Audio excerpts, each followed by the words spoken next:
Greetings, holy ones. I'm going to preface this morning's sermon, which incidentally is brought to you by Folgers Coffee, brewed and perfectly heated, with a science lesson, which I believe is necessary to dispel much disinformation regarding the nature of dimensions, densities, and consciousness. The higher dimensions are not a faraway place that humanity is, quote unquote, ascending to. Keep in mind, as Master Yeshua instructed so long ago, the kingdom of heaven is within. As above, so below, as within, so without. However, consciousness is all. The universe is mental. The mind of God is our reality that we exist within as a hierarchy of mind. These dimensions are not a location, they are a vibrational frequency. In the lower dimensions, physicality is dense and rigid. You can also think that your thoughts are dense and rigid as well. The quality of your thinking, the quality of your consciousness is caught up in duality. Right, wrong, black, white, good, evil. That is the experience of the third dimension. However, in the higher dimensions, physicality, like a physical body, is less dense and more agile and can change state easier. Your thinking is much more fluid. Your awareness is much more unified, aligned, integrated, and all-encompassing, more powerful. And when someone dies, meaning leaving their dense physical body behind, the soul, which is your essence, your Atman, your eternal energetic consciousness, magnetic consciousness, when you die, quote unquote, leaving your dense physical body behind, the soul is able to remain with your loved ones in consciousness and awareness. These loved ones might sometimes be able to sense the presence of the transition soul, depending on how open they are to connect. Because the transition soul simply changed form into a higher vibrational state and can exist in many locations at the same time, since this is not bound by physical laws anymore. Now, this bit of science, this lesson in science, which incidentally is brought to you by Folgers Coffee. This time it's brewed and adequately heated. I want to illustrate further this lesson in dimensions and physicality and spirituality and the emanations and the integrations thereof by a little story. Once upon a time, some great spiritual masters sent their disciples to a desert island and told them, transform this island and make it beautiful. When you have completed your task, you will hear a bell ring announcing our arrival. And the disciples set to work straight away and gradually turned the island into a real paradise. Everything was ready, magnificent, but the bell did not ring. The disciples then made the island even more beautiful, but still they heard no bell. Upset and anxious, they began to pray and meditate, and all of a sudden it dawned on them. They had not built an altar to the Almighty, to the source of all creation. Everything had been taken care of but that.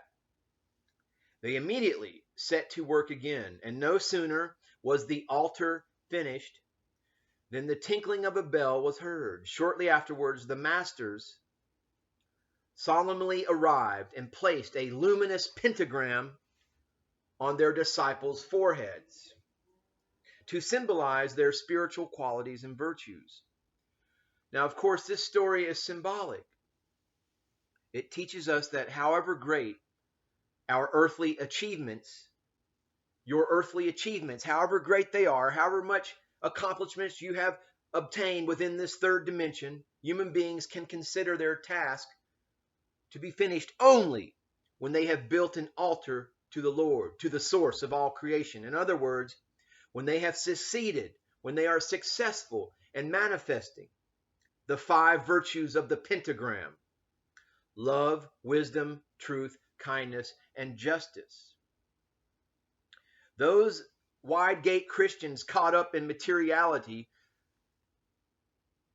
who are imprisoned by the external savior program, those among you who do not comprehend the dignity of your mind and of its reasoning powers cannot properly be said to be alive. And you are not alive. You are caught up, left behind in Gehenna, hell of materiality. The evolution of awareness, dear viewer, the evolution of your consciousness is the primary objective of all life forms, regardless of the plane of matter vibration that they occupy. Keep in mind, we've discussed in the science lesson preceding, this is a matter of frequency and vibration, quality, how high your consciousness awareness vibrates, how above you are of the tumultuousness, chaos, how much you are in the world rather than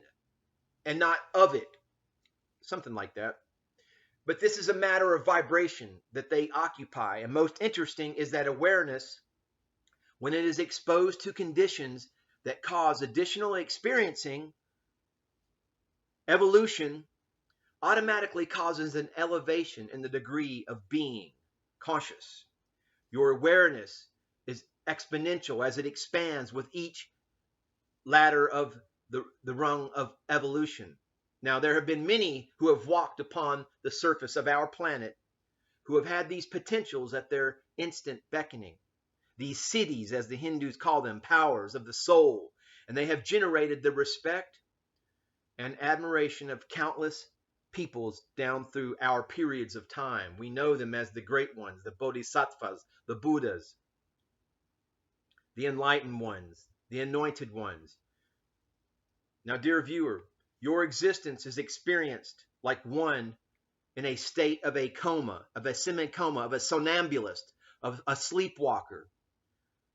To those who make the effort to learn and to exercise your tremendous mental faculties, your mind bestows life, in that it reveals the dignity and purpose of life. Your preoccupation with the body and things material bestows a living death, in that these pursuits numb and cloud those faculties of your mind that should be responsive to the enlivening impulses of creative thought and ennobling virtue.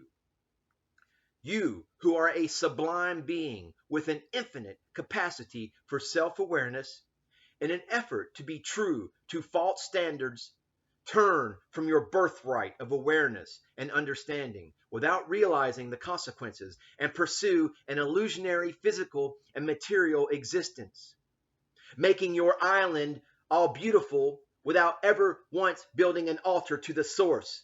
The precious span of your physical years is devoted to the pathetically futile effort to establish yourselves as an enduring power and presence in the physical realm of unenduring things, of ephemeral matter, of illusionary matter. Matter and energy, all dependent upon your divine awareness. The divine awareness that you are a Adam Kadmon,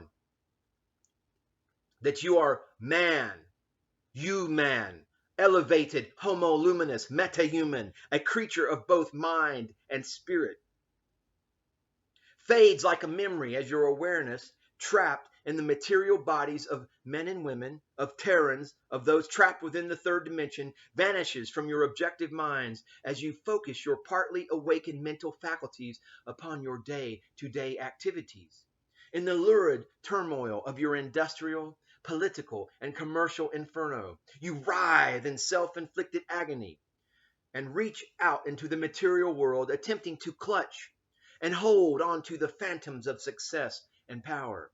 You remain ignorant of the cause of life, ignorant of the purpose of life, ignorant of what lies beyond the physical, and yet possessing within yourselves, through the use of your minds, the answer to it all. You are willing to sacrifice the beautiful, the true, and the good within and about you upon the blood-stained altars of your worldly ambition.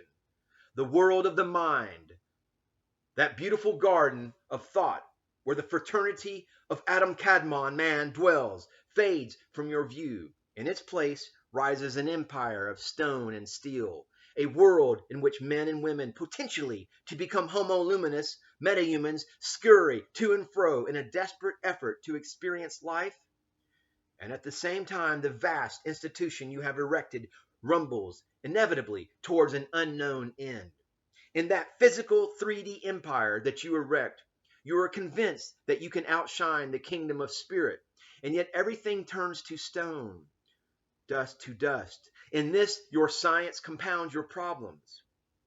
It is concerned solely with the classification of physical knowledge and an investigation of the temporal and illusionary parts of nature. Its so-called practical discoveries, bind you ever more tightly with the bonds of your physical limitation. Even the religions on your planet have become materialistic, because the beauty and dignity of the spiritual belief of many is measured by piles of masonry, tracts of real estate, or by the ledger sheet. The mind of Homo luminous connects heaven and earth like a mighty ladder. This is the science of the luminous pentagram, that the illumined of all ages have climbed into the living presence of reality, of eternal reality.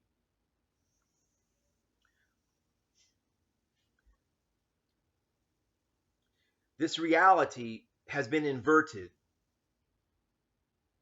That which is truly important has been denigrated, and you have been hoodwinked. You have been imprisoned within this material realm, focused outwardly, imprisoned by the external savior program of organized religion. Please build your altar upon your island and rise. Namaste, namaskaram.